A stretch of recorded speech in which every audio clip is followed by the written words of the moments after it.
I've recently started to collect the gray plastic handle snap-on ratchets, and I just kind of keep them lined up perfectly, and they all match in color. That's it. I have two toolboxes. This toolbox back here has the gray snap-on ratchets. My toolbox over there, that's also like my pit box, I've started to collect the army green snap-on ratchets. Oh. So, yeah. I love it. Stupid, I know. Not. It's totally not. In the car industry, we all cherish those kinds of things. Trust me. Yeah. Welcome to the Gearheads and Gasoline podcast, where we dive into the high-octane world of market-leading shop owners, shop employees, and automotive enthusiasts from the aftermarket, restoration, performance, and racing industries. So strap in as we take you on an awesome journey with our guests as they share their real-life stories, lessons learned, business advice, and unfiltered insights to help you beat the school of hard knocks. Gearheads and Gasoline, fueling your success.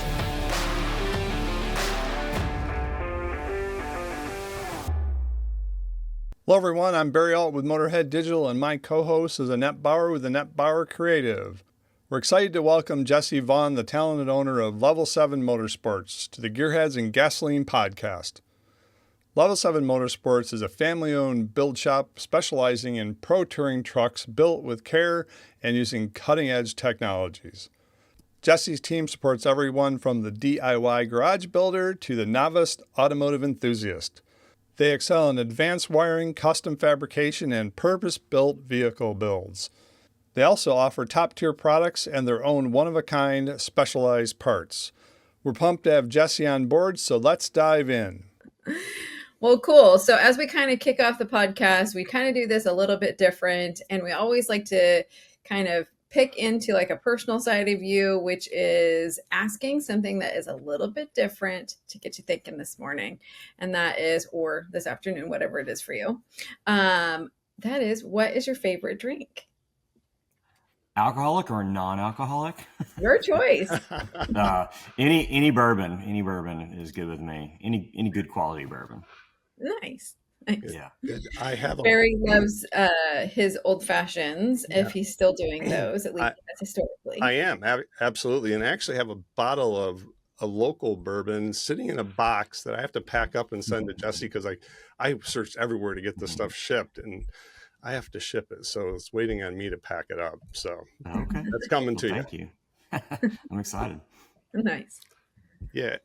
As we move forward, one of the things that you and I talked about is, we've been friends, was customer relationship. I feel we're friends now. And I've learned a lot about your business, but I've always never really dug into where you got started. I don't think we've had that conversation, and how, where'd Level 7, where did the antithesis, is that the right word, come from? Where, how did you build that, and what got you into that? Okay. Well, it goes back pretty far. So my interest in like automobiles, motorcycles, dirt bikes, any of that stuff started at a really young age. My dad bought me a dirt bike when I was 4 years old. And so I did that forever. I was always on a motorcycle. So I think that's kind of what spawned the mechanical side of me, or the passion for like any kind of motorsport type of thing. I was into dirt bikes and four-wheelers and go-karts, and I had a Honda Odyssey. I had all kinds of that stuff growing up as a kid. And I think that's where it all began. But the connection with cars was probably between my 8th grade and freshman year of high school. My dad came to me and said, what kind of car are you going to have when you turn 16? At that time, it wasn't even on my radar. It was, what he was trying to do was kick off a conversation about saving money. And so my dad's always been a guy that's, very frugal, always saves and plans for anything that he was ever going to need to buy. So that conversation led to him saying, well, what I would be willing to do is whatever money you save up, I'll match that. So if you save up $500, I'll give you $500 to buy a vehicle. So keep that in the back of your mind. So when you get closer to 16, you'll need to buy something. So I started working for my uncle, who owned a golf course. And throughout the summers, my mom and dad would just take me to the golf course and drop me off. And I would stay there for I think 3 days a week, every week. and I would mow and weed eat and round up, and then I work in the pro shop at night. And so I saved some cash, and then I think I mowed a couple more yards for other people that we knew, but it was really right at the end of that summer. I saved money for one summer, and the first cool thing that I saw I had to have. So it was an 84 Toyota pickup truck, 4-wheel drive. It was kind of rusty, but I remember it being like $1,200 or something. So I did have half of the money. So my dad and I remember seeing it like on the way to my grandma's house. And I remember telling my dad, so he took me by there one night, and he's like, well, we'll just make an offer. And I'm sure we lowballed him, and the guy had to think about it. And I remember him, like me sitting on pins and needles, like, how does this work? Like, is he going to call? Do we call? And so he called back and took the offer. And so that was where I got my first vehicle. That's awesome. I do want to ask you a question, though. When you watch Groundhog's Day, does that take you back to working at the golf course? It does. Yep. Yeah. I enjoyed working at the golf course. I still have no interest in playing golf, and I never have, but I am a kind of an outdoorsy person, so I like to mow and round up and, just be outside and doing stuff. So I have good memories of that. But anyways, back to the truck, I spent like the next year and a half with my dad, like learning how to fix it up, so he taught me like all the wrong ways to do body work, like we'll just grind this off. We'll put a piece of screen door here. You just Bondo over it, like just the worst. But I was so proud of that truck. Like we did some body work and then had like a local, probably drunk, paint it for us. But it turned out cool. I put a chrome roll bar in the back of it, KC daylighters on top, and new wheels and tires, and it was the coolest thing ever in my mind. But I drove it. You're really cool when you do that, right? I mean, I'm just saying. Yeah. Oh yeah. Yeah. But I still have like photos of that truck, and I was, it was cool because I remember driving it like for pretty much a year. And then I saw a 92 Camaro for sale on the side of the highway. And I remember thinking, oh, that's cool. Like I could buy that, but didn't have enough money. And then, so my dad helped me sell my truck, and then I had enough money to buy this car.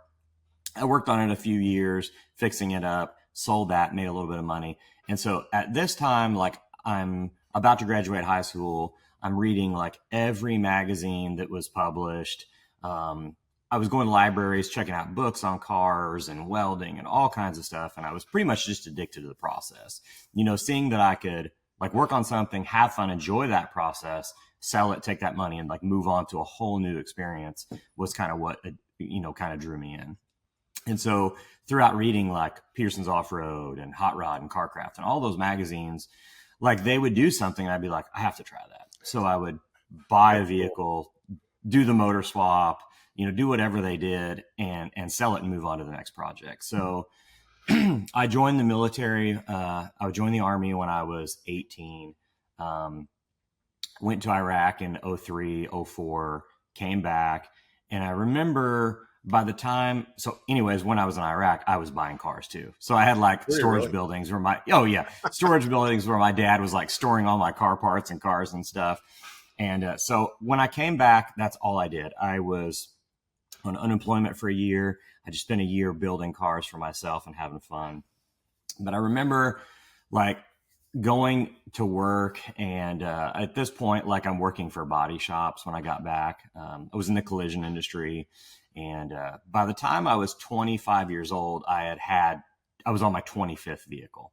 So I had just bought. That's all I did. Everything else just I didn't really care too much for. So I was just only working on cars. So at this point, I had built a lot of stuff for myself. I was working in the collision industry and learning a lot about repairing vehicles in that manner, the paint and body world. Also in high school, I had worked at a body shop too. So that was kind of like the career path that I thought that I was on. It was like, okay, I'm in collision industry. That's just, that's what I'm going to do. So always I had the idea that I wanted to own some kind of shop at some point. And so even in high school, I remember like making up names of like shop names that I could use.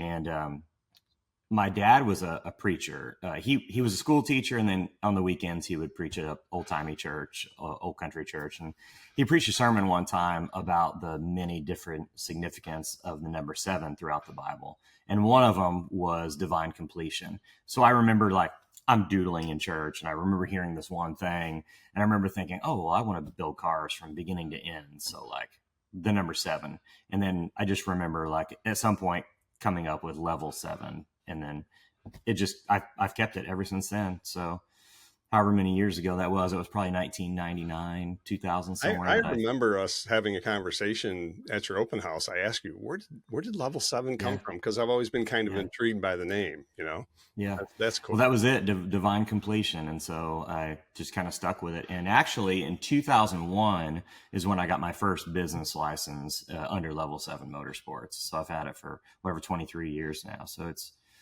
stuck with me for quite a while, but really I don't think that I thought that I would just kind of have a small shop, you know, buying parts for myself at a discounted rate was really an objective.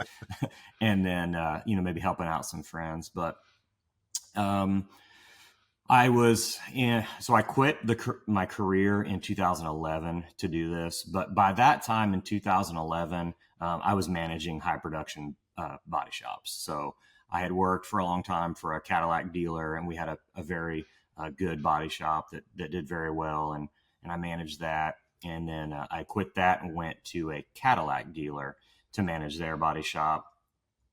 Come to find out that dealership was horrible, crooked. The owner was terrible. All the people who worked there were shady. And so I worked there for maybe like a year and a half. And I had been saving money, and I had just bought a couple acres, and I was going to build a home and do the American dream. But I remember getting through like that year and a half and being like, I'm not going to do this. You know, you're meeting people. Right? Yeah. You're meeting people, every customer. It's the worst day for them. You know, they've been hit, they hit a deer, you know, they're dealing with insurance. Like, it's just such a beat down from the customers at all times. You know, the guys in the back are, you know, they're just miserable. It just wasn't a very good industry. I didn't enjoy it that much. Is it like that? I was making a lot of body shops, or is it pretty standard that it's like that? Because having a job that you're miserable at's just horrible. I've been there. Yeah, you know, being in the management side of a collision center is a hard job. You know, you are managing guys that are, you know, constantly trying to, you know, get more hours or beg for more hours, you know, than what's on the estimate. You're dealing with the insurance companies and trying to negotiate, you know, what kind of parts you use, whether they're OE or they're reproduction. It's a tough gig. And they're on I was making too, okay right? money. That's right. So book rate. That's tough too. Yeah. And so the insurance company, those adjusters are the ones that, you know, write the estimates. You know, we give the estimate to the repairman after I've ordered all the parts. And then, you know, there's a lot of times a teardown process, and they get into it and realize that there's no way that this can be repaired for this amount of labor hours. So we have to, provide a supplement, to the insurance. So it's constant anyway. Back and forth stuff. Yeah, back and forth. So it was tough. And so finally I was just like on my couch one night, like I'm just going to stop doing this. I've got money. I'm going to build, instead of building a house, I'm going to build a shop, and at least I can work for a while by myself, and I'll just kind of come back and see what this looks like in a year.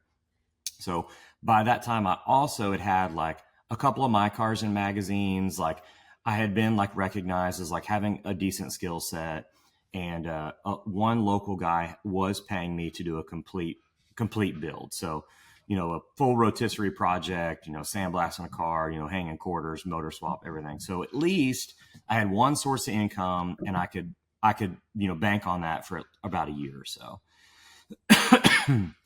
So it was probably 2 months into, me working for myself and in this building that like word started to get out that I was available more frequently or more often. And so then I was getting asked to build exhaust systems or wire cars. And really that was the beginning. And I've never looked back from there. It's just become more and more of a demand. There's become more and more of a demand for me and for Level 7 Motorsports to work on stuff. How far of a backup do you have as far as cars? Yeah. So That all kind of depends on, if we're ever able to, hire someone else to help us in here. But if we just stay with me and Dylan building the vehicles that we do, I think I have 7 full projects waiting in the queue. So, I mean, that might take us 3 or 4 years to get through all those. Wow. Let me interject real quick. One Yeah. is, first and foremost, thank you for your service. Thank you. Um, Thank you for defending our country, because I think right now that's something that we can't highlight enough about how important our military men and women are. So thank you. Yeah, appreciate it. Second to that is I absolutely love how you came about the name of your company. I'm a huge person on if you keep coming back to something, there's a reason why. And if it really resonates with you and it's not something that you can really kind of move past, meaning that you always, like I said, kind of come back to that some way or somehow, that there's a reason, right? The universe put it in your life for a reason. Like, you have a purpose. And I think that that's really cool that in a roundabout way that you kind of discovered what that purpose is, because clearly you found something that not only fulfills you, but even though it has challenges, it still makes you feel good at the end of the day for all your hard work and the things that you're doing for it. Yeah. And then the question I do have for you is, because I know that this is a big thing for all of our audience members, is like those individuals who are really kind of interested in doing the same thing that you did or are doing, is how do you know and how do you make that decision to jump, right? To go from, I'm going to quit my career that has a steady paycheck from somebody else that I don't have to worry about, to needing to hustle to make a living every day. Like, how did you come to that decision to say it's time to jump? Yeah. In my opinion, your skill set needs to be where you feel comfortable, demanding any rate that you want to charge. It has to be there. And then this goes back to my dad, always instilling a lot of savings and financial advice to me, but is making sure that you're in a financial spot where you can make no money. I mean, you have to be able to not have to bring in $5,000 a month to pay your bills. And nowadays I can't imagine doing it now because everything seems to be so much more expensive. But I had paid cash for the property that I had.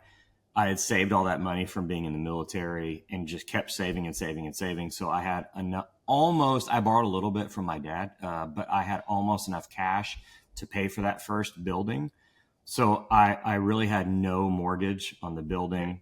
I owed the bank nothing for the property that I had. And I didn't care where I lived. So I looked around for mobile homes, and I literally found a 2-year-old mobile home that was a bank repo. Like, a bank had repoed someone's house, and I paid 20 grand cash to have them bring out a trailer and set it up on my property. Nice. And so I don't think that's a bad decision. I think that that's like working smart, right? Like, I am like same way. I don't care where I live. Just if I have a shop, I'm good. I was building myself a vehicle at the time. So I was spending a certain amount of money per month to keep that going. That was going to be my rolling advertisement. That was going to be a business card of my skill set. And what I wanted to do with the business. You can't just kind of tell people that you want to build race cars, So I was doing that. So that was an expense. And I knew that, like, what if I've only got this one guy, like maybe, 1 month he's like, hey, money's a little tight. Let's just pause this. I can't get to a point where I can't pay my bills. Right. And so I also had enough insight from a lot of mentors to tell me to be careful, be careful of the money, be careful about using cash deposits to pay bills. You got to the finances have to stay ahead of where you're at. So I did have mentors that kind of kept me in line there. But that's my biggest advice to somebody is if you're not in a financially safe space to start a business, absolutely don't do it. Yeah. It'll just choke you, and it could potentially put you in a spot, of getting in real trouble, because I do see this a lot where new shops they're new and they're excited. They want to do all this work for people, and they're just taking on project after project after project. And they're also getting cash deposits from guys like, hey, here's 20 grand. If you're ready to start on it, I'll bring it out. We can go ahead and order this or that. And man, they've just got an ocean of vehicles waiting to get worked on, and they're just using all those people's capital. So it's a dangerous spot if you've got a lot of debt. You've got to really be able to produce, and if you can't produce, where's that capital come from? Yeah, and we've seen a lot, even talking to some younger shop owners, they don't know how to get into it, and they don't know what hourly rate to apply to things. They don't know to order parts and everything like that before they bring a vehicle in. It's interesting. You talk about how you've been handling finances all these years. And I think a year or so ago, I sent you a book called Profit First. And I didn't even know you had read it or anything until one day, Jesse sends me a picture of his truck with new wheels and tires on it. And all it said underneath it was Profit First.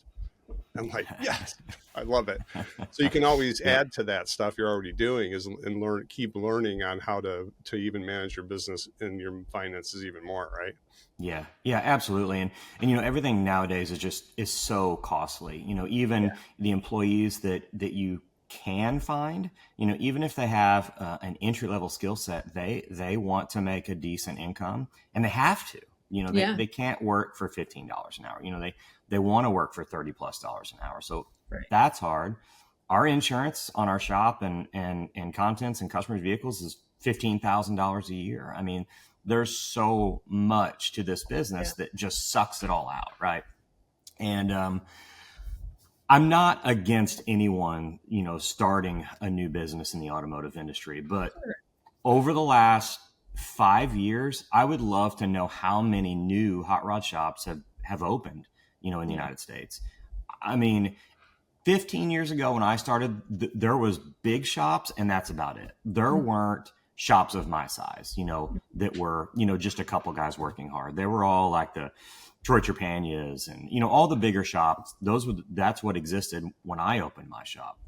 And now, because of Instagram, I think everybody's very motivated. Everybody wants to make their own merch. Everybody wants to have a presence, posting on social media what they're doing. And I'm not against it by any means, but it's a very demanding career. At the end of the day, like Sean and I don't make a ton of money. I would definitely make more money working for another bigger shop. So, and all of us are begging for employees. There's only so many skilled fabricators. There's only so many skilled wiring guys. And we're all begging for those individuals. We're all like, hey, please come work for us. Hey, please come work for us. And, those guys, the really good ones, they want $50-something an hour, $60 an hour. I mean, it's just a crazy industry where we all have a great freedom, and any of us can open a business and bring in vehicles, but,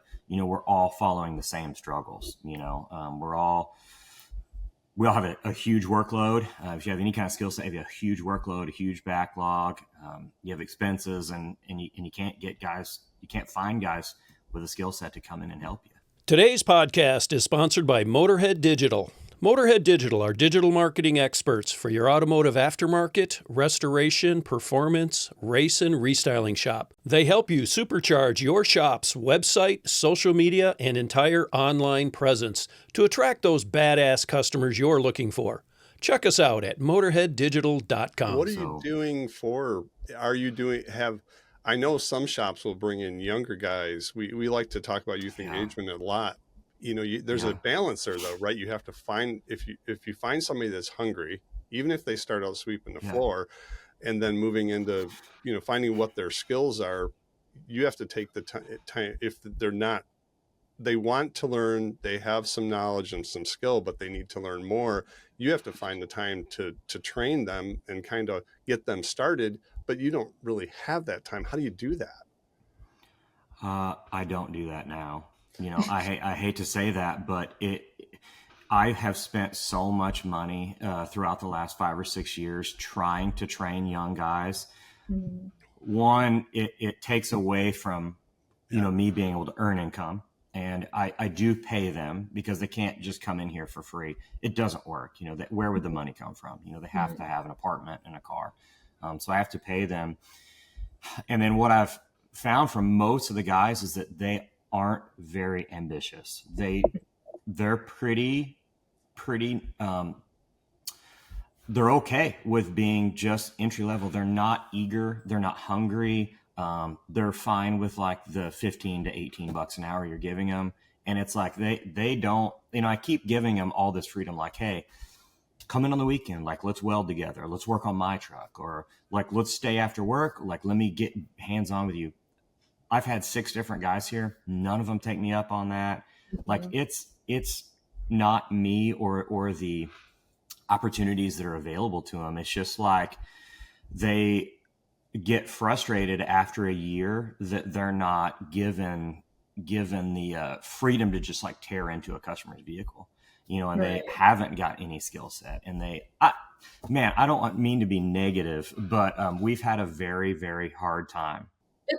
You're not being negative, you're being real, right? And I think that this is a really important topic because a lot of the companies that we talk to or that are listening are having the exact same pain points that you are, right? Like having a skilled labor force is very challenging right now in any industry, right? Like whether you're in the automotive industry, you're in construction, you're in like whatever, right? Like there is a significant problem with generation, I don't want to say younger because we know a lot of younger generations who are really motivated, but there seems to be like this gap somewhere where people just flat out don't want to work. They don't have work ethic anymore. Like you said, they're 100% okay with just mediocre, like whatever, and it's great. And I understand what you're saying about like, hey, that means I have to take time out. Exactly what you mentioned, Barry, about teaching somebody. And it is difficult in your shop when you're like, look, I've got everything budgeted down to the line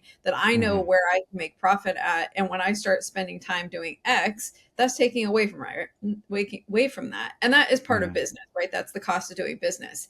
But my point being is that some of the people that we're finding who do want to come in and like, yeah, I'm excited to do that, either come in and figure out like, hey, that's not really something I want to do. Or like you said, on the flip side, they're like, well, I've been here for 6 days and I'm ready to do a whole car.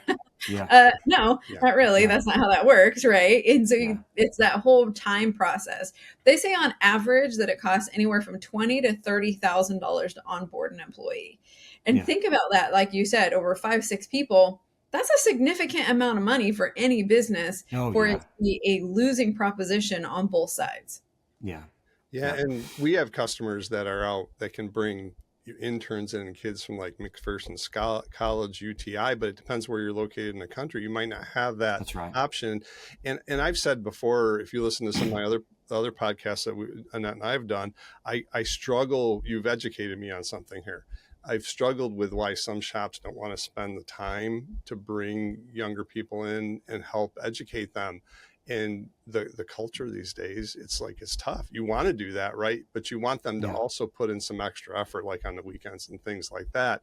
And there's also so much mentality these days where people look, when everybody started sweeping the floor first, right? And there's a mentality that I don't do that. Right. I want to be the CEO, right? Or I want to do this full build right out the gate, when you didn't even come in with even formal education sometimes, right? You came in that you have some skills, but that's it, right? Yeah. So so a guy that worked here, I spent probably 2 years with him. I just gave him opportunity after opportunity. And during his interview, like, he came in dressed very well. He appeared very put together, and I was like, this is great. Like, he did have enough, in his mind to know that, okay, I need to make a good impression. He came in, and I remember asking him, what makes you want to be a part of this industry? I know you're not now. Like, what do you see yourself doing in this industry? And he said, I want to own a hot rod shop. And I said, okay, that's cool. Like, what is your experience so far? What have you done with vehicles so far? And he's halfway through his degree at a 4-year university. And so he's, 21 years old, and it was almost zero. It was, he was in the automotive program. But that program that we have here really kind of, it preps people to work for Nissan and Toyota is what it does. And it puts them into their core companies is what it does. So it teaches a lot of diagnostics and modern car, repair stuff. So he said, I want to own a hot rod shop. He had owned like a Nissan Xterra that he had put like a lift kit on or something. So he had no skill set. And I said, that's fine. Like I'm willing to, invest a few years with you. If you see yourself here for a few years and learning everything, that's great. We'll do it. And he came in and just never had any ambition, would show up late. He would show up with Crocs on and say, oh man, I forgot. I didn't change my shoes. And I'd be like, oh, okay, man. Would go home and ride bicycles and eat pizza and do all the other things other than learning the industry or welding on his free time or doing anything like that. And, we had to let him go because it just was never going to get anywhere. Right. Recently I had time out of you. It was tough. I kept, sitting down with him and saying, hey man, you've just got to get it together. You've got to get some focus. Right now, you just don't have any direction, man. You're kind of floating around here. I'm trying to give you things to do. If you hit any kind of, like stumbling block, you just give up and you come back to me and say, I couldn't do that. You've got to kind of get it together. And he never did. There was probably 6 of those conversations over a couple of years and just never got anywhere, so. But wouldn't it be cool, like, to kind of segue off of that real quick? Because, like, especially when you can become influential in a younger person's life, right? Like 100% what you're saying, like you gave him all these opportunities to not only grow, but to apply himself and to understand the value and need of being focused on where you want to go and what you want to do, right? And so maybe he isn't doing that right now, fingers crossed. Maybe at some point in the future, he'll be the one who looks back and says, man, you know what? Like I didn't have my shit together, but Jesse took some time and, although I didn't apply myself then and I regret that, like I know now that, like better. And I wish that I had made better decisions or whatnot. But like, I always want to think that hopefully in circumstances like that, we can make a positive impact. And even if we aren't the ones who get to experience it, right? We were at least some way, I guess, part of it. Yeah. And, he and I were actually really very close. He was probably one of my favorite people to like work side by side with, I liked him like a little brother. And even when I let him go, like he really teared up and I told him, I said, listen, man, if you can get it together, come back. I will absolutely hire you back if you feel like you've got yourself together. I was like, but this isn't working now. And I was like, I would love for you to come back in a couple of years and be ready to go. Yeah. And, maybe that'll happen someday. But fast forward, another year, I had a guy send some emails. He was from like a state away, but was going to move into the area to go to that university. And, we just told him right off the bat, like, listen, we're not taking anybody that doesn't have a skill set. We don't have time to train. Like, we're just, I really appreciate you, trying to apply, but we're just not interested in that. And he kept kind of beating us up, like, hey, you guys want me. I'm a hard worker. I'm, easy to learn. I can learn. And so we gave him an interview and he came in and he was a bright kid. You could tell that he could learn things, but he wanted to make a good amount of money, and he wanted to work, around a school schedule, but he had no experience working on cars at all. And, I just had to tell him, I just can't invest that kind of money and that kind of time right now. This business can't afford it. Like we've got such a workload between not only building the cars, but we're doing, e-commerce. I have to constantly help with some of the instructions or, some of that stuff. And what I told that young guy was like, listen, we can't support that right now. Like I'm just not in that kind of position. If there was 5 guys here producing, I could invest all the time in the world. I said, but I can't. So if you can get a job somewhere else and you're going to be here in town, I said, let's work out a situation where you come one night a week. I'll spend a whole Saturday with you, like a couple times a month. We'll just work on my truck. You'll be able to do wiring, fabrication, all this stuff. And I said, maybe, if you are great, I was like, I'll bring you on. Mm-hmm. And he said no. Really? Didn't want to. No, he's like, Isn't that crazy? So like my husband, he works in mechanical contracting. And he does like all their, fleet maintenance and stuff like that. Before that, though, he actually worked at an automotive shop. He did for 12 years. He works on cars, tunes cars, all kinds of stuff. But his shop was very small. It was just him and the owner, but they needed like somebody to help around the shop, clean up and, do random things, errands, go get stuff, that kind of stuff. Right. And we came across this kid who was like, hey, like kind of seemed like he was really down on his luck, was like, I'll do, whatever you need to earn some money, blah, blah, blah. And my husband was like, great, I have an opportunity for you. And he was like, well, I don't have a car. And my husband was like, if you can get here, X, like, get to this spot, I will pick you up every single morning and I will take you to work. And I will drop you off at the same place or somewhere close so that you have at least transportation to here and there, right? He was like, all you got to do is, here's my number, call me on Monday, blah, blah, blah, or call me on Sunday, whatever it was. And the kid never, nothing. Like he gave him an opportunity. He said, here's what I will pay you. I will come get you. And still the kid was like, no. And I'm like, I don't understand what is happening right now. Like you are literally like handed an opportunity and you would rather beg for money or just not work like that. And for me, and I assume for you, and I know Barry, like the idea of not working for a living, not doing my part is not in my DNA, right? Like I know every day I have to get up and I need to hustle and I need to work hard to earn what I have.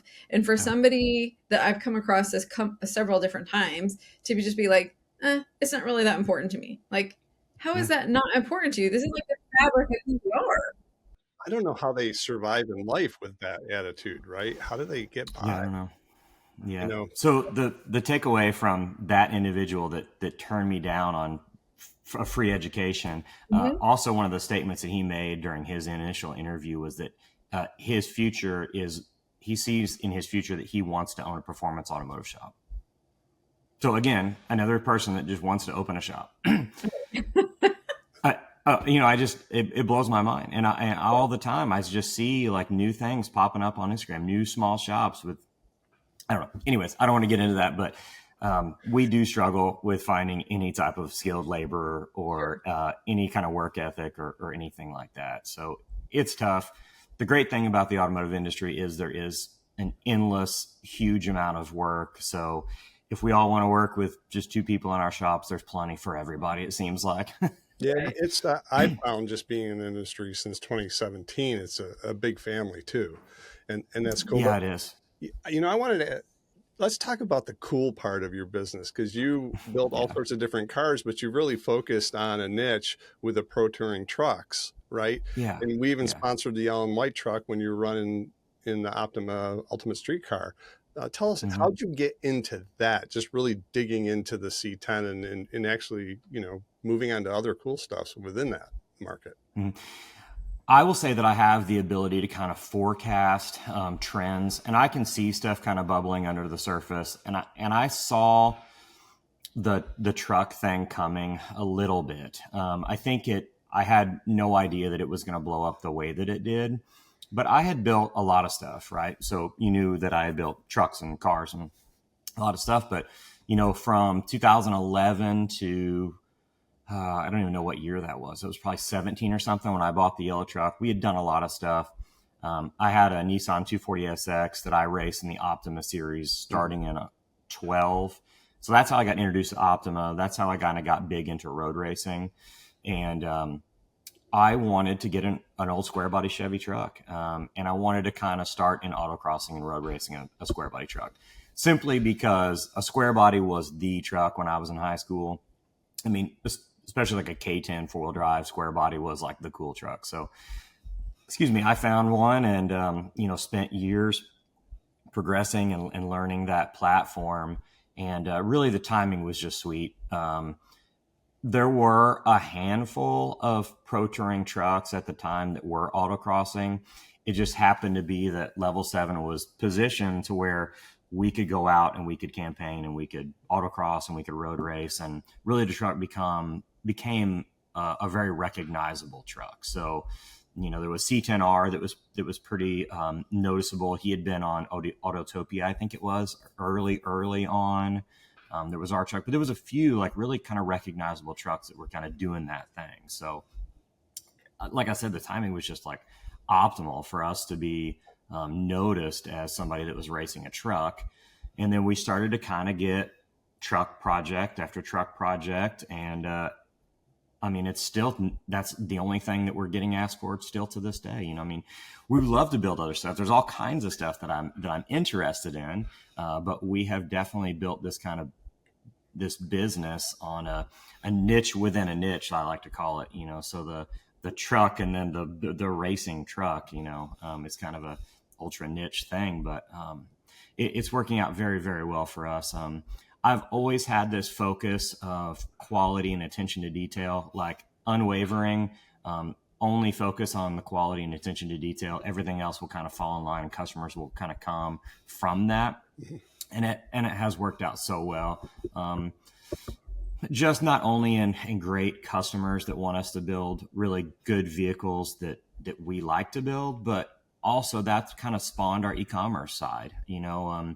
We would see a need for like one little thing, that we kind of drew the idea from working on a project, and we would put it on our website. And what I kind of underestimated was that people trusted that part because of all the vehicles that we were building. It was obvious watching us on social media that like this guy, like all this stuff matters to this guy, like the fit and finish, like the functionality. Like I'm not going to be buying something that doesn't work. Well, a lot of parts on your site you sell a lot of them are your own designs in things like that, which is interesting. There's a lot of other stuff on your site because we've dealt with a lot of that, right? And the quality, you can just tell by looking at the photography how the quality is, right? And you got into that. How many parts do you have that are your design? I have no idea.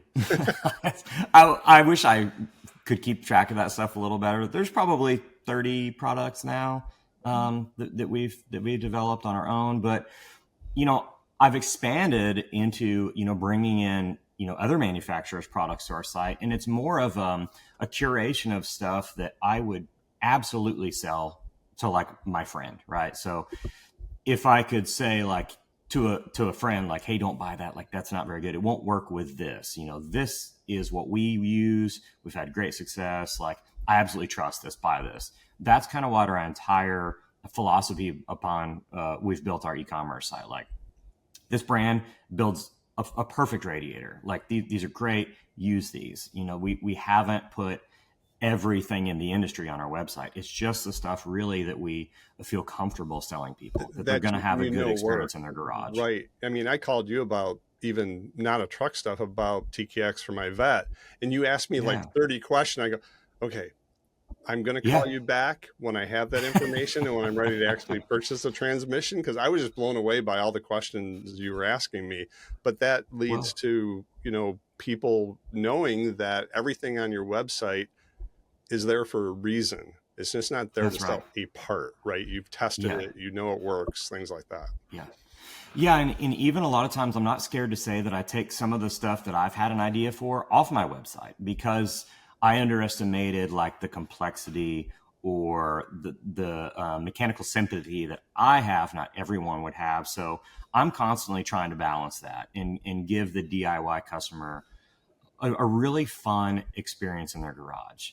I can remember building my own stuff and buying something and being like, I don't think this works. And, I'd get on the phone with, a wholesaler or something, and then I don't know if he's right. And then talking to somebody else and be like, that does not work with that. You can't use it. And I'm like, oh my gosh. Like, I barely had the money to buy that, let alone buy another thing, So I have really focused a lot on and providing that message to consumers too, is like, what you don't want is redundant spending. So don't buy two things, like just buy the one good thing that we're trying to show you, and you're going to be really pleased with the fit, finish, and function of that product. So I think that a lot of our customers are building very, very cool trucks in their garages with a lot of really cool parts. And it's very rewarding for them to like tag me in things on social media or even just send me a message saying like, this is so cool. Like this worked perfect, and that makes me feel good. So that's awesome. And one thing that uh, Level 7 does, when you order products from them, no matter what it is, you get a little care package, sucker stickers, cool stuff, right? Yeah, keychain, thank you and card. candy. Yeah, I got some of those right here. So Cool. that nuance though is important. Yeah, I mean, I really take everything. Like one of our little slogans is hashtag because we care, and I really really care about like every little transaction that happens on the website. No matter what, or a big project in the shop, it all matters to me. And every single purchase, I want that guy to be happy. I want him to be pumped about what he got, feel that he got a value, and not think, well, this was stupid, I'm going to sell it on Marketplace. I care about every little thing. And so even like the stuff that's curated on our website has kind of now led to another like little side shoot of operation within the business. And it's really kind of project consultation. At any point, I probably have 6 customers that are continually buying from me, and they're building vehicles like almost on our caliber in their garages. Really? Oh, that's And cool. and what I'm doing is I'm saying and some of them have come from them asking me to build a truck for them. Say, hey, this is might be a $200,000 project, and you might have to wait 3 years to get in here. And they're like, oh my gosh, I don't know if I can do either one of those. And so, a lot of times I can say, hey, it looks like you have a decent skill set. I've seen you've built other stuff. Like, I can provide you with everything that I would use here. And I'm happy to kick emails back and forth with you. Like if you have a struggle, like you can't get on the phone with me all day, every day, but like, Right. at my convenience, like let's kick emails back and forth. Say, hey, like, is this the way that I should do this? I'm happy to like offer, suggestions or advice there. And so that has worked really, really well for both us and that DIY builder. So the way it works is a lot of times they've got their truck. I spec out a chassis. A lot of times the chassis will come here and I can put it together as like kind of a roller. We can put the drive line in it, assemble the brakes, powder coat it, wheels, tires, and ship it to the customer. Then he's got something that he can put his body on. He can work to fit the radiator. He can figure out how to build an exhaust system. He can wire it. And we provide them with all the right products to do all those like peripheral things to get the truck done, and the advice through the emails. So we're making the margin on all the product sales, but what we're saving them is having to buy the wrong potentially buying the wrong product, trying to return it, finding someone else to give them advice to buy the right thing. So they're kind of a hassle-free situation. Yeah, and all that leads to really goodwill. They're sharing on social media. They're tagging you. They're talking about you. They're at shows when people are asking about that. Oh, Level 7 Motorsports put that together for us, right? I remember you've gotten me really be with your business and AMD and others. I've every C10 I see, I stop and look at and go, I want to buy that. And I sent you a picture once. What do you think about this? Yeah. You go, yeah, you do this and this and this. Let me know when you get it. I'll come out. Not that Jesse's going to do that for everybody, but I was like, holy crap. Yeah, that would be cool. Didn't buy it, but the goodwill is huge for that, for your business. And people keep coming back. Yeah. I really get a lot of, like I said, out of every transaction, and seeing those dudes, tag me and stuff on social media, and I see them like building, like it's coming together, and they're like, this is just so awesome. Like they're getting, like there's a guy in Kentucky that I've been sending a lot of stuff to, just like a really cool chassis. He ordered a Don Hardy motor. Like he's buying all the like high end stuff that we would buy, but it's like almost more rewarding because he's physically hands on, like setting it in the frame, the transmission I would use, he's bolting it together. It takes some skill set and some common sense and stuff, but like I can see him, like you can feel how pumped he is, to be doing it himself. But like I said, we're doing about 6 of those at any given time, and it has become a thing that kind of demands a good portion of my day, but I really enjoy it. So I come in about between 6 and 7 every morning, and I try to put together, my quotes, order parts for some of those customers, like do all the computer side. I eat lunch about 11, and then I try to just stay focused on building the vehicles that we have here in the shop. So is it just you and Dylan now? yeah, so my buddy Alex works for us. He's the e-commerce guy. He handles everything that happens on the website. He loads new products. He fulfills orders every morning. Any type of warranty thing, anything to do with online sales, he's in charge of all that stuff. So he's actually extremely busy. He's also the one that like assembles our products, making sure that like all of our replenishments are here on time. Things are boxed and on the shelf and we don't run out of stuff. So he stays very, very busy with that side of the business. And then Sean, my wife, runs the administrative side. And that's also extremely demanding and almost too much. But it's 4 people here and that's it. And we all just hustle very, very hard all day, every day. And on top of that, you're doing all these videos. And email marketing. Oh, I forgot we're trying to do YouTube. Trying to do YouTube. You're doing, I forgot about that. Yeah. Oh, I have 2 kids too. We have 2 kids that we raise. Yeah, we have all this stuff. But no, it's great. I absolutely love what we do. It's unbelievably rewarding. If anybody wants to work for us and help, let me know. But but no, it's really great. Yeah, the YouTube thing has kind of been strategic as well. We don't really view it as any kind of source of income. We do it as more of an educational tool. I want to be very candid with everybody that's watching. Barry, you may have seen a couple, but I want people to. I'm not selling you anything, during the videos. I just want you to like see real hand, like what I'm dealing with, what we're doing, and a lot of times how we're doing it. And why we're doing it that way. And so, no gatekeeping at all. I'm more than happy to share like even where we buy our electrical connectors, I want to share all that stuff with mainly the DIY customers is what I'm targeting. Like, hey, like this is how I do it. And this is why I do it. This is where I buy these things. Like you guys are more than capable of doing this stuff. And even our latest video, I specifically talked in pretty good depth about suspension geometry, and hey, like this is why I'm building it this way. It's a competition vehicle. These are the 3 aspects of geometry that I'm focusing on. And this is what those 3 things do dynamically to a vehicle. And so I'm not saying that you need to go out and build your own suspension, but if you buy a product or even if you see a 4 link on the internet, you can look at it and be like, I don't think that's going to work.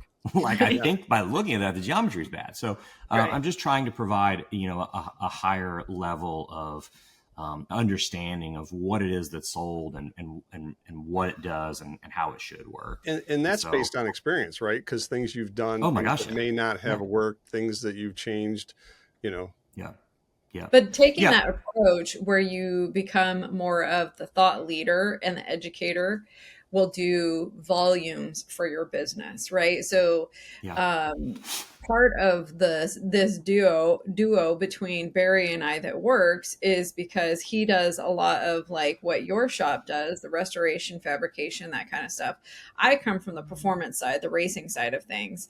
And so for me, kind of going off of what you just said, like there are individuals within our industry specifically that take that same approach that you do, right? Like Tim McCamus, he does the exact same kind of videos that you do that help educate people within the racing industry on how to do car setup, how to, do various things within their build that will help them perform better on track, right? Like then you have other people that are like Stevie Fast Jackson who really talk about the tuning side of things, right? And again, just educating and helping and motivating people to become more involved, to be more passionate about it, and to share that knowledge, because I 100% agree with you. Like, one, our world and our industry is far too big for us to do any kind of gatekeeping. There's opportunity out there for anybody and everybody. Yeah. I mean, I'm one small shop. We can barely handle the amount of workload that we have. There's no reason to keep that information to ourselves. I'm just more happy to educate the guys at home that are wanting to build fun stuff and educate them on what things they should or shouldn't buy. And really, there is a selfish aspect of it that I need to earn income, and I need to make a living. So those videos do, bump our activity on our website, so it drives people to shop the site and buy the good stuff. And, we make our margin there. So, it's all, That's a it's all good. byproduct of what you're doing though, right? Like that's the byproduct, Yeah. like getting the extra income for it is byproduct of doing something that you just enjoy doing. Mm-hmm. Yeah. Yeah. And again, it all comes down to just, how fulfilling, each thing is, it's all very fulfilling, not, and I'm glad I've found these extra avenues, because car building has always been great and fun for me. But like, the more that I reach out and the more people that I help genuinely, it's just a greater feeling of satisfaction and reward.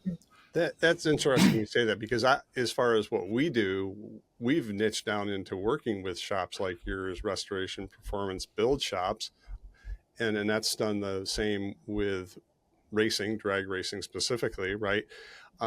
Since I did that, life has been so much better. And I really enjoy, we do a lot of things like you do. There's so much stuff you and I have talked about over the years that I said, well, why don't you do this or try that or whatever. We try to impart a lot of value with when we have conversation, and everything isn't about, oh, now pay me for that advice, right?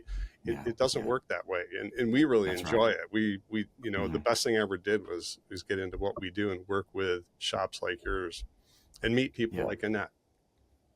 Yeah. But the one thing that I do need to say is that there is a huge balance. I am very rewarded by like genuinely helping people, but I'm also like greatly affected by like letting someone down or disappointment, stuff like that. So what you have to do is, when you have a small team, is you have to really limit the amount of people, not that you can help, but limit the amount of people that you could let down. So I could actively help 6 people really, really well, or I could be mediocre with 35, So what I've really kind of tried to focus on is maintaining focus on being, very like in focus with the people that we are helping. You build one. So again, like our shop doesn't have 30 trucks in it. We have 2. We do a very good job when we say hyper focused on those 2, and you move to another. So that way you're making that guy very happy. You're staying on top of your communication. You're supporting what work you're doing with photos very frequently.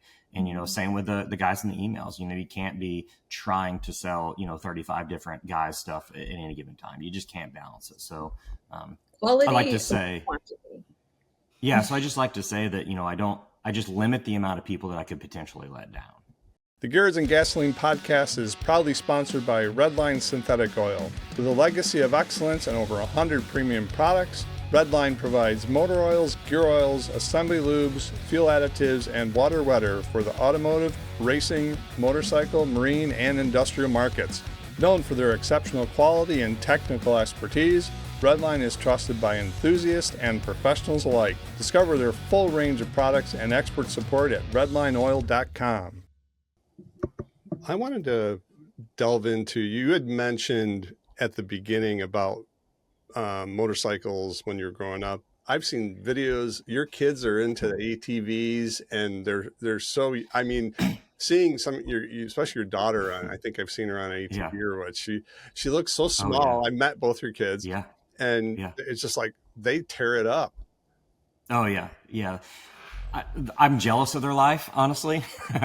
They get to come home from school at 3:30, and we have 4 acres, and the 2 acres across the street, you've been here, across the street, we've got 2 acres, and I've got a warehouse over there, but then there's a good amount of property, and it's wooded, and I've actually recently built them a track over there. So they can ride their 4. Yeah. So we've got a pretty cool track over there. It's got like a good jump and like goes through the trees and stuff. And, but they're able to ride on the track and have fun. But yeah, Charlie just turned 10 yesterday, and then our daughter Alex is 6. But Charlie started riding a dirt bike when he was 4. And then our daughter, she started riding Charlie's dirt bike when she was 4, I think.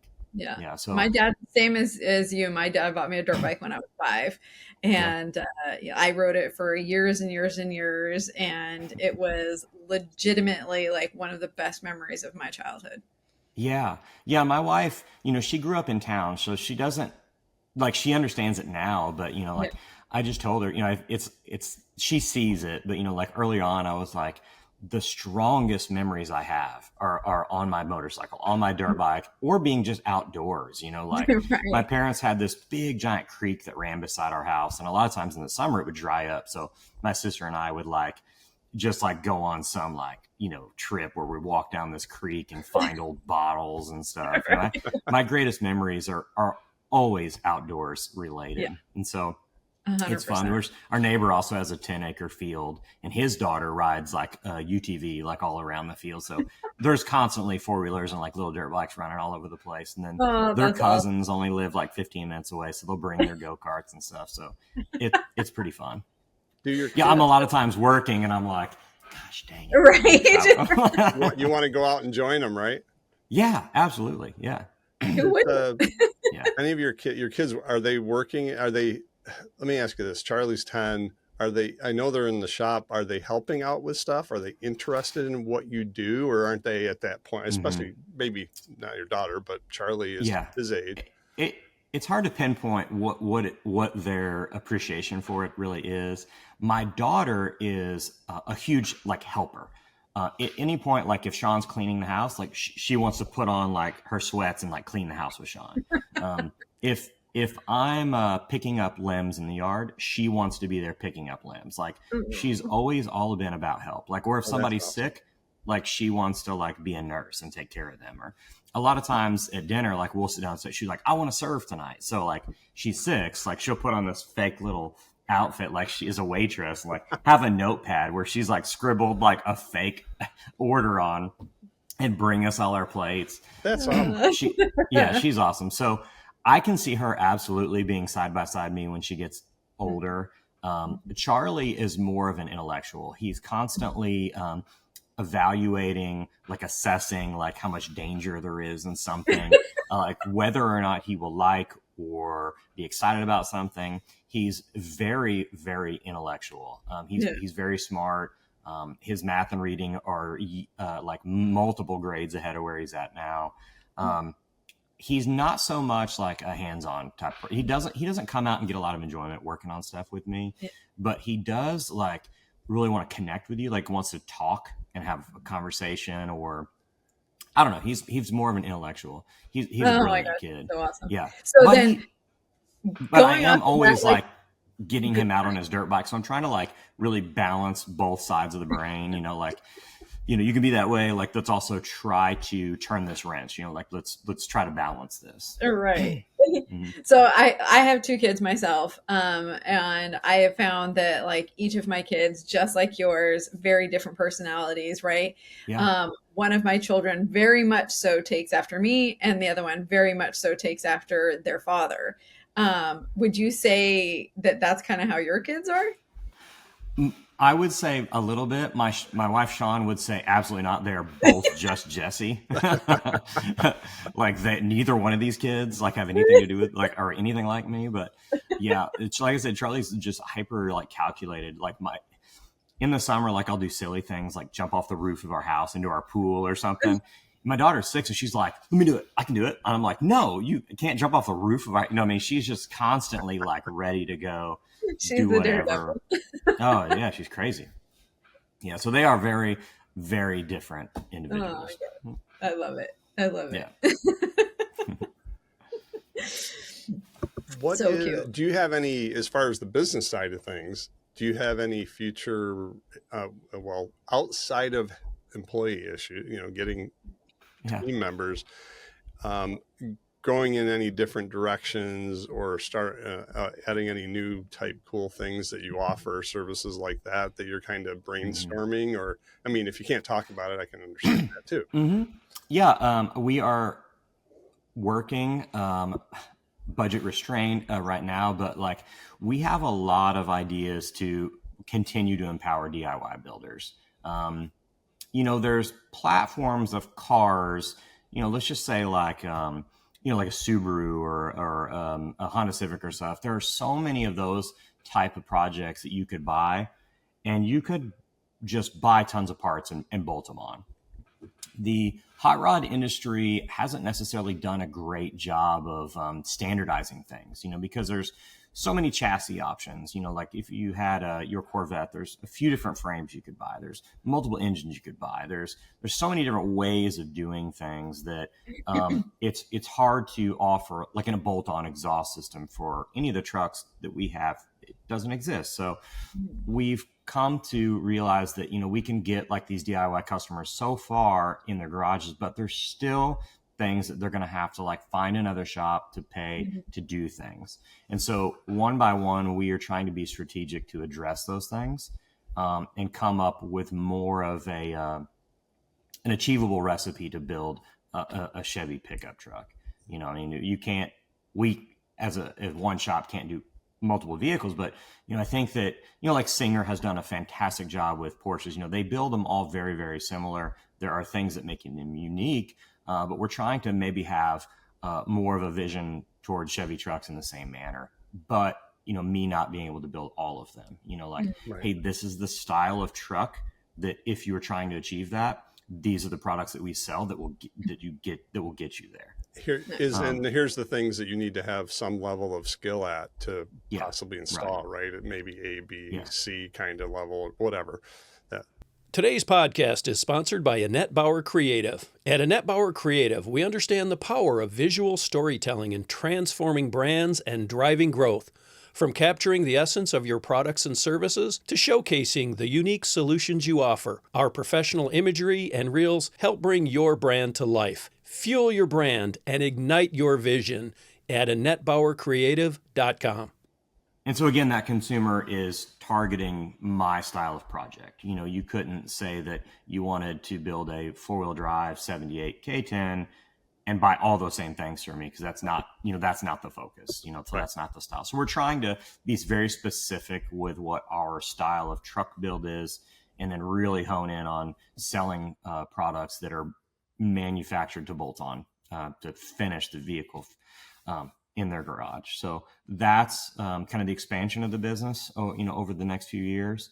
But then the car building side of our business will continue to stay very boutique. We don't ever want to get to a point where we're building 10 trucks at once.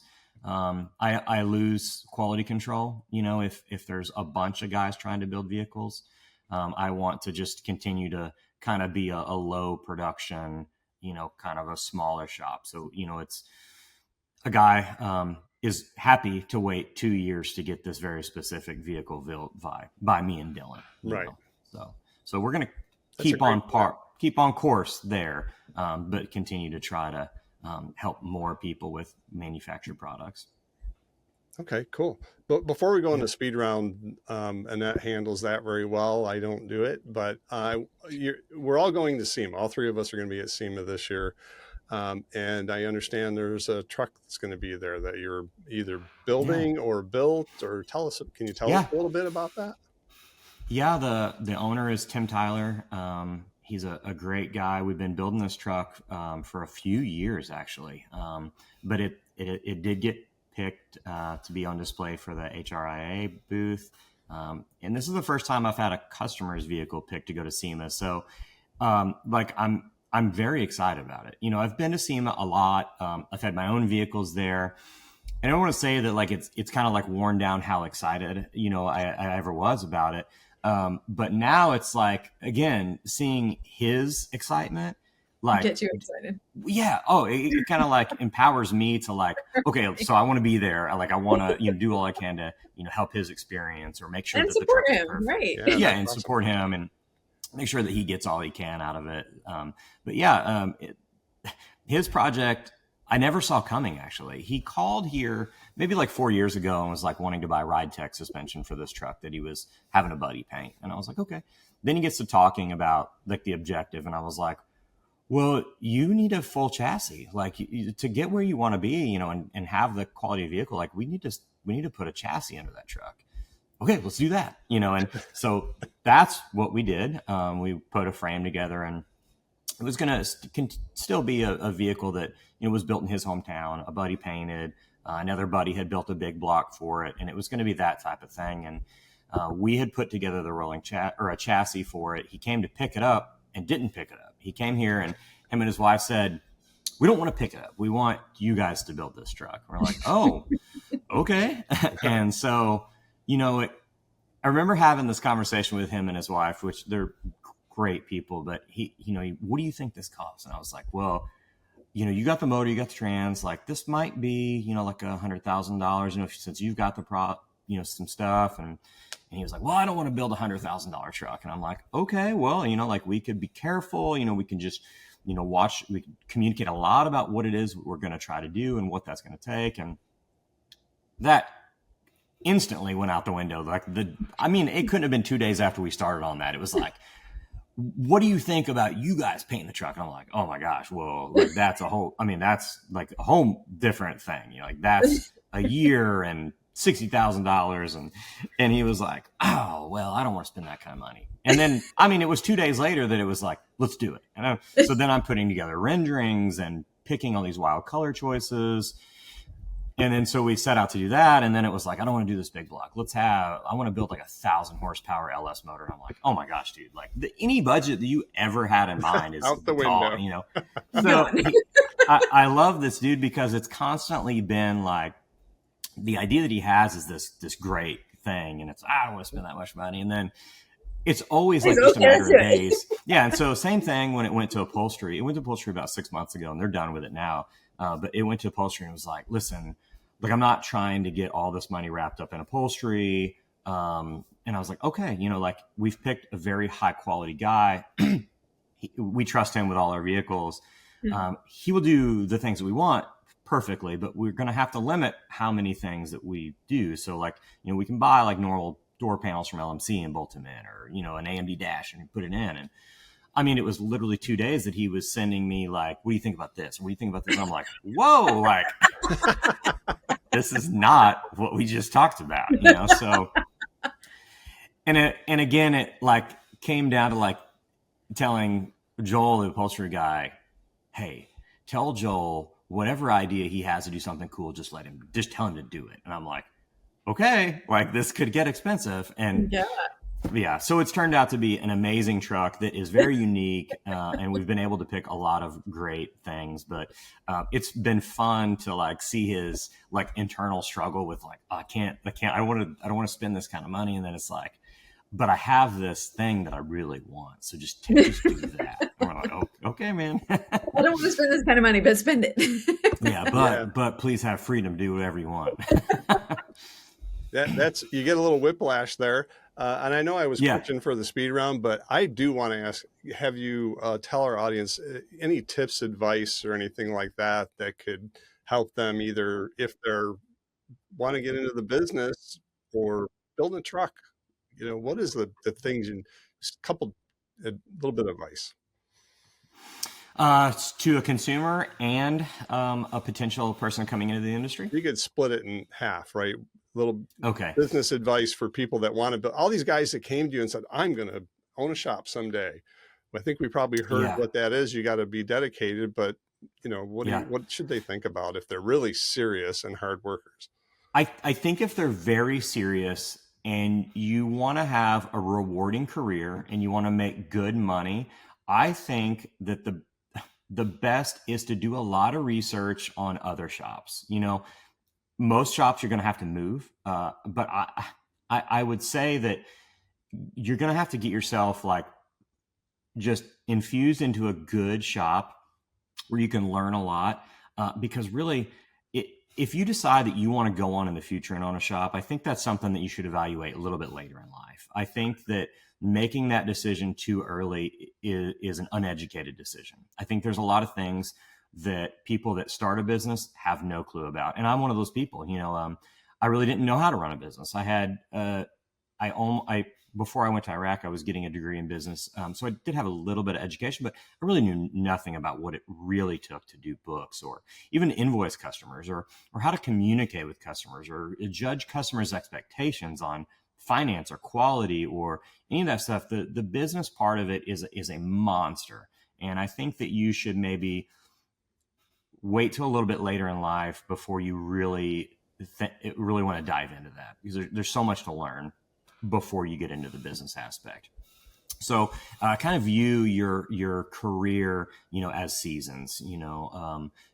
Every season is an opportunity to learn something, right? So I think that I was put into seasons of life where I gathered and gleaned a lot of information that got me here. I think that I did start my business at an age where I didn't know enough. My skill set was okay, but I knew nothing about the business. I knew nothing about how much money that I would or would not make, or how hard it would be.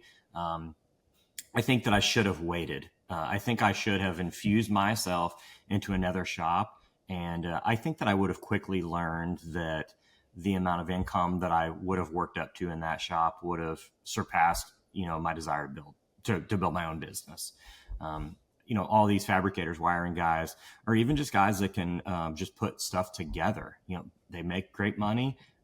Every shop has health benefits.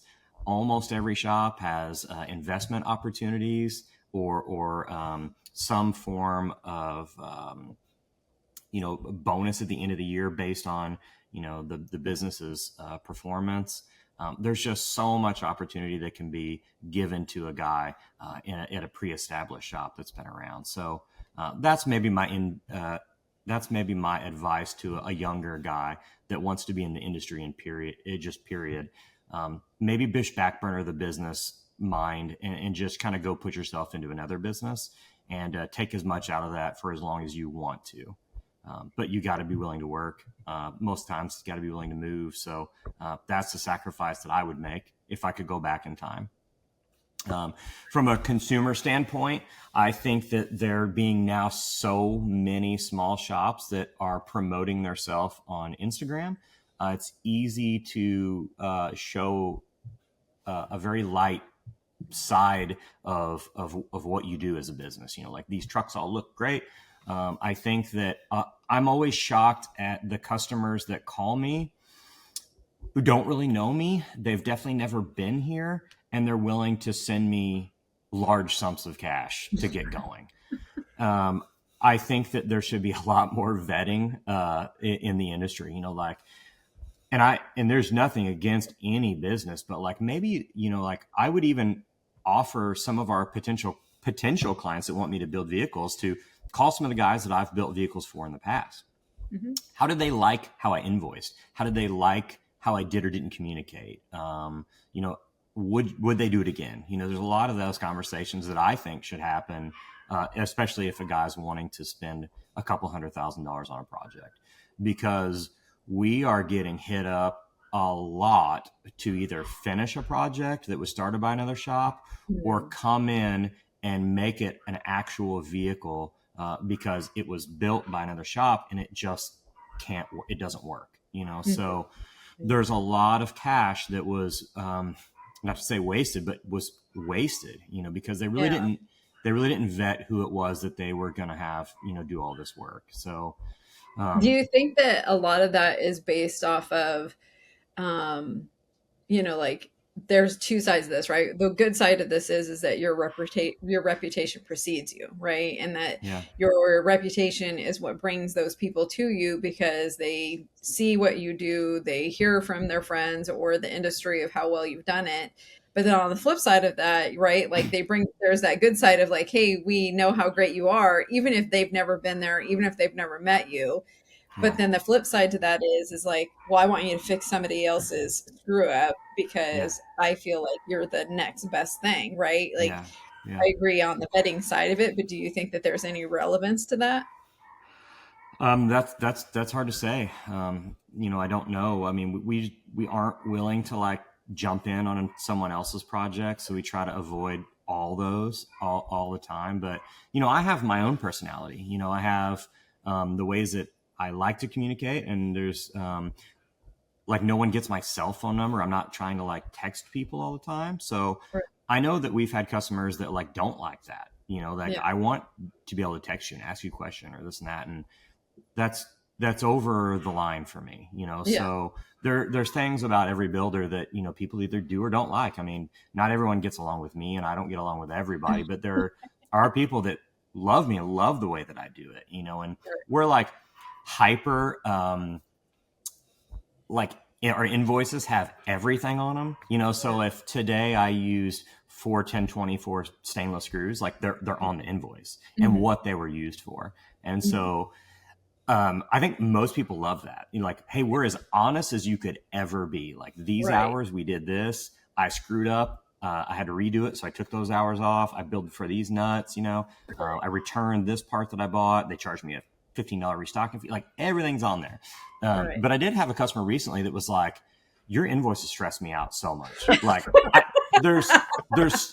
I'm like over analyzing, like, why did he buy so many screws? You know, like I'm freaking out about like he's like, you should just like, I need to give you this amount of money and I don't really care. You know, like I don't want to overthink it.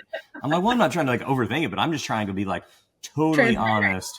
These are the things that I bought. Your money went nowhere other than these things. So it's been fun to like hear some kind of feedback on like our practices and the way we do things. But so to go back to that advice, you know, it's, you know, maybe vetting's a bad word, but like really kind of think about, you know, the personality that you're going to deal with for a couple years. You know, like, do you love Jesse? Is he a friend of yours, and are you enjoying this process with him? Or do you not like his personality and you're annoyed by him? You know, you're not going to enjoy this 2-year process, or you know, the amount of money that it will take to get this done. You know, I think that any good builder too, like we know, I know where a truck's going to end. You know, pretty close. You know, we can ballpark that stuff. So, you know, be careful of a builder that says, we don't bid anything. We don't give you any money. You know, we don't give you any kind of expectation. You just got to be able to spend money. You know, I hear that a lot from shops, and that's scary. I think that every industry in the world, whether it's building houses or boats or whatever, like there's a bid, there's an idea of what the cost expectation is. You know, there's always, you know, variances in price or products that were used. But, so that's something that consumers should consider as well. Being niched down like you are, and focusing on the trucks, that allows you to be able to be more accurate too with that. Even if it's an estimate, a rough estimate, you don't have to go, we don't know. Especially there's a lot of shops that are you don't have to anything in, and they may not know because they've never done a 69 Corvette before. Right. Things like that. Yeah. Cool. That's awesome advice. You know, and you know, a home builder, you know, a guy calls me frequently and has the question, what does a truck cost through you guys? And I'm like, I don't know, like, how much does a house cost to build? And they're like, what do you mean? I'm like, 2-bedroom, 8-bedroom, 16 bathrooms, 8-car garage. What's your house and what's my house? They're completely different. Do you want a basement? Do you? And I'm buying a cheapo tub, you know, at Home Depot. You know, I don't know if that's what you like, you know, so a truck building is similar. But, you know, if you say, okay, well, 400 horsepower, patina paint, air conditioning. Oh, okay. Well, now that's this price. But if a person says show winning paint job, 1,000 horsepower, leather on leather on leather. Oh, okay. So now we're 300, you know, now we're, you know, like, okay, we can ballpark this stuff. Right. Yeah. Well, very cool. Well, Jesse, you've been super, super awesome to talk to this morning or it's afternoon, wherever you are. And we love spending this time with all of our guests to learn more about what you do, how you do it, why you do it, and how you impact the industry. Because as we all know, as we move forward in our industry, everything that we can do to continue to support the automotive space and keep it growing is really what the goal is. As we kind of come to the end of our podcast, I guess, we do something what we call a speed round. And I really want you to kind of respond with whatever comes to your thoughts immediately. Don't put too much effort into it in the sense of like overthinking. So we've got about 4 questions and we'll kick off the speed round.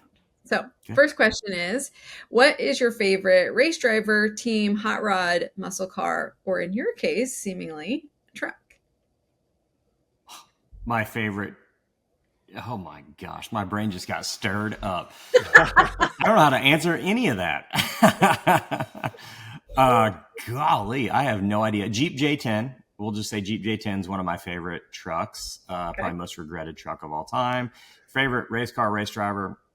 I follow Formula D quite a bit. That's probably the one like auto sport that I follow or make any kind of time to follow. Chelsea Genova was one of my favorite drivers in the U.S. He hung his hat up a couple years ago. But this year, there's a lot of really young guys that are in the pro class. There's a 14-year-old and like a 20-year-old that are in the top point standing. So that's maybe like my favorite teams or drivers answer. I don't remember anything else you said. That's all right. Good. You gave us plenty of options.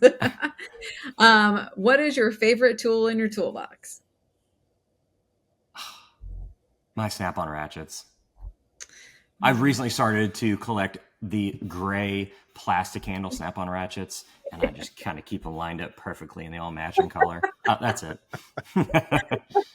I have two toolboxes. This toolbox back here has the gray snap-on ratchets. My toolbox over there, that's also like my pit box, I've started to collect the army green snap-on ratchets. Oh. So, yeah.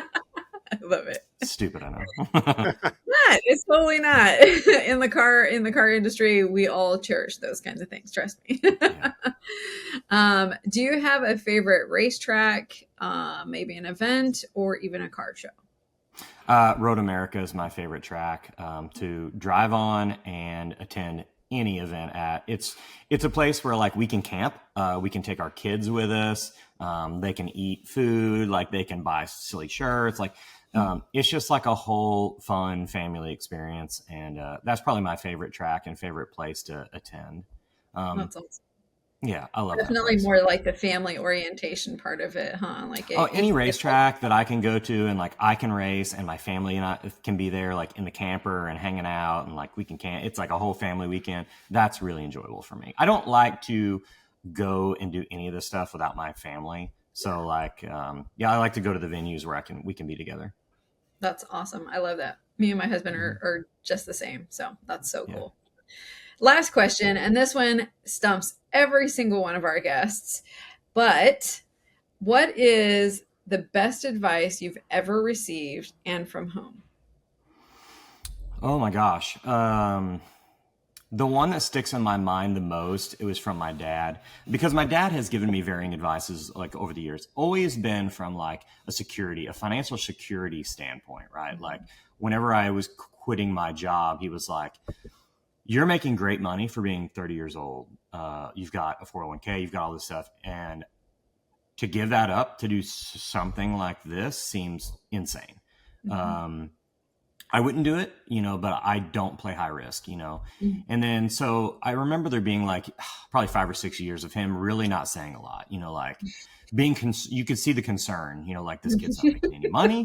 Like, I don't know, I don't know where this is going to go, but I remember like business kind of like finally taking off and like, we hired a CPA and like things started to like work. And I remember him, like me and my dad like aren't super close. So I remember him coming up to me and being like, this is working. Like, I'm really proud of you. And he was like, he said,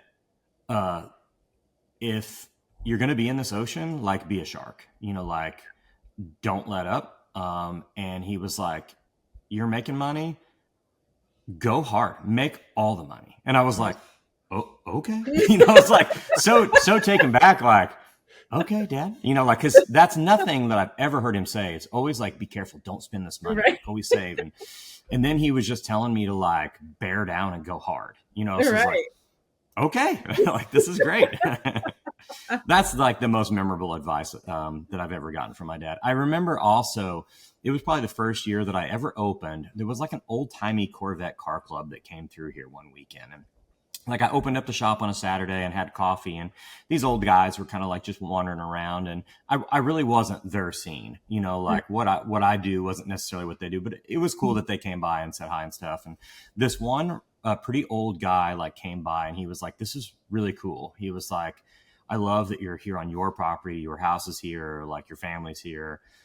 He was like, I owned, I can't remember what, it was something in the automotive industry that he did. And he was like, I was always chasing this bigger, better thing. And he was like, I built this big building in town and like business kind of like took over. And he was like, I was constantly like having to keep up with payroll and do all this stuff. And like people were coming in and out. And he was like, it became like this work. And he was like, I got to a point where the only thing I wish I could do is go backwards and go back to my shop that was at my house, enjoying life more. So he was like, if I could give you any advice, he was like, be careful. Like, don't go too far. If you're enjoying where you're at and you're making money, stay here. And I was like, okay, that's great. Yeah. And I have absolutely abided by that bit of information. That has been a resounding bit of information in my head forever, because we've definitely like taken small steps, like to hire more people, and it becomes more uncomfortable and harder. And there's a lot to be said about a little bit slower paced and having a lot more peace. Yeah. The grass isn't always greener on the other side, right? No. And you know what? Actually, Rob from No Limit gave me a bit of information like that a few years ago, because we had just bought our camper, and he was like, we've done the same thing, you know, like you can't wait to like get to where you can buy a camper and an enclosed trailer. And then you can't wait till you can buy a rig and a big rig and have all your stuff in it. And he was like, then you're spending diesel and you're hiring a driver. And then you get to that point, all you want to do is go back to the enclosed trailer. Right. It's like, yeah, okay. It's a real thing. It definitely is a real I've thing. had luckily a lot of good advice from people in the industry, and man, it's been cool to also like position myself like that, you know, try to get close to some other dudes in the industry and, you know, like use their product and like befriend them and listen to the things they say and the advice that they have. Then our industry is great for that. Everybody's very tight knit and willing to, you know, give advice and help out. Cool. Well, that's it. Thanks for tuning in. Thanks for Jesse for joining us today. Can you remind people where to find you guys and where to learn more about Level 7?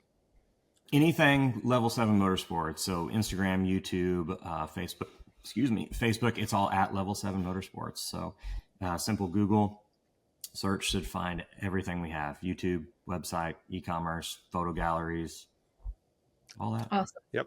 Love it. Awesome. Well, thanks again, Jesse, for being on the podcast. And Barry and I really appreciate your time and thank our audience. So Gearheads and Gasoline, fueling your success. Yeah, appreciate you guys. We know you don't want to miss an episode, so don't forget to smash that bell so that you get notified of every new episode. Click that like button, leave us a comment, and share with your people. And visit us repeatedly. We love it.